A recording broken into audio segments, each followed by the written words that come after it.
यहाँ आए हैं। मैं आदिवासी क्षेत्र में जब कथा करने जाती हूँ, एक बात आपको बताती हूँ, अन्य क्षेत्रों में और आदिवासी क्षेत्र में इतना फर्क है।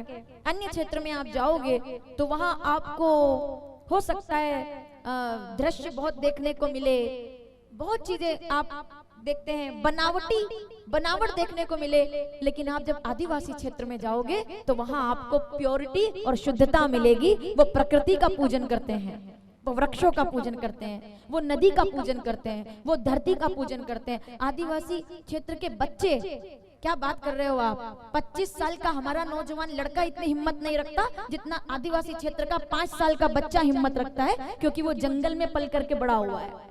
उसके पैर में चप्पल तक नहीं होती। कई बार ऐसा नहीं कि उसके पास नहीं है, पर वो घर से निकलता है दौड़ जाता है ऐसे ही। क्यों?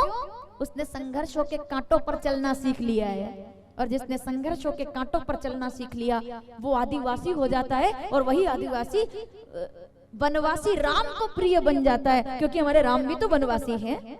मेरे राम जी ने उनको गले लगाया कि इनके पास शुद्धता है, दिखावा नहीं है, बनावटी नहीं है। नहीं पता उनको, नाम है जानू आरती वंदन, नहीं आता आरती वंदना करना, लेकिन मैं क्या करता हूँ, मैं पेड़ के अंदर भगवान को देखता हूँ, मैं वृक्ष के अंदर भगवान को देखता हूँ, मैं प्रकृति के अंदर भगवान को देखता हूँ। इसीलिए मैं सम्मान के साथ एक बार जोरदार ताली बजाइए उन आदिवासियों के लिए, उन वनवासियों के लिए जो जंगल में रहने के बाद भी अपनी परंपरा नहीं छोड़ते, अपना धर्म नहीं छोड़ते, अपना उत्साह नहीं जाने देते। ऐसा भगवान राम कहते हैं कि जो जिनके अंदर आदिवासी मतलब क्या है, जो सृष्टि के आदि से, आज से नहीं, आदि से जो वास कर रहे हैं धरती पर, उनको आदिवासी कहते हैं।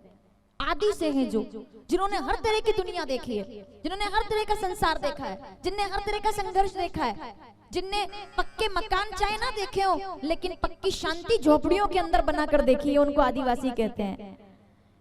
कि जिनके घर चाहे कच्चे हो लेकिन चेहरे पर फिर भी मुस्कान रहती है, उसको आदिवासी कहते हैं। 3 करोड़ के बंगले में रहने वाले लोग, मुझे क्षमा कीजिएगा, 3 करोड़ के बंगले में रहने वाले लोग भी सोने से पहले नींद की गोली खाते हैं, लेकिन जंगल में रहने वाला आदिवासी टूटी खाट पर भी सो जाए तो राजाओं की तरह सोता है, उसको चिंता ही नहीं है कोई। क्योंकि उनका धन क्या है, आदिवासियों का धन क्या है जानते हैं आप? प्रकृति। खायो ना खर्चे, चोर न लूटे, दिन दिन बड़ा तो सवायो।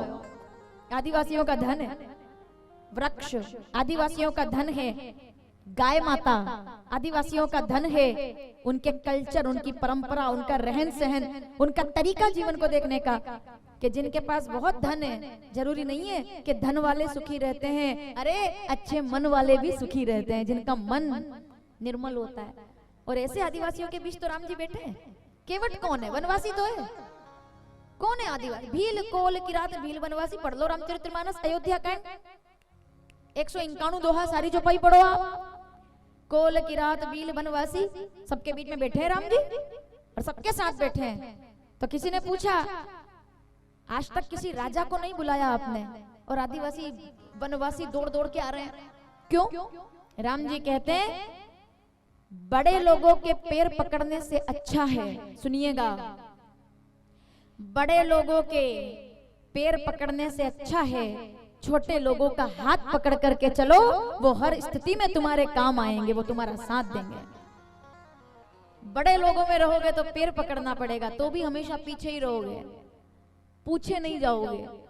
लेकिन जब वंचितों का या जिनका हाथ आपने थाम लिया कि चलो हमारे साथ, वो सदैव आपका साथ देंगे। और संकट में एसी वाले कमरे से निकल करके कोई बाहर नहीं आता, झोपड़ियों के दरवाजे खुल जाते हैं मदद करने के लिए। ये हकीकत है, माननी पड़ेगी आप। एसी वाले कमरों के लोग कभी दरवाजे खोलकर संकट में, इमरजेंसी में बाहर नहीं आते, और झोपड़ी वाले लकड़ियां लेकर आ जाते हैं। क्या हुआ है हमें साथ में? उसको कहते हैं वीरता, उसको कहते हैं मन का बड़ा होना। तो हमारे राम जी सबको गले लगा रहे हैं, आदिवासी, वनवासी, कोल, किरात, भील, वनवासी सबके साथ बैठे हुए हैं। ऐसा आनंद हो रहा है यहाँ पर। जंगल में मंगल कर दे उनको राम कहते हैं, वन में अयोध्या का निर्माण कर दे उनको राम कहते हैं। और वही भगवान हमारे इस लीलाओं के साथ हमें दर्शन करा रहे हैं।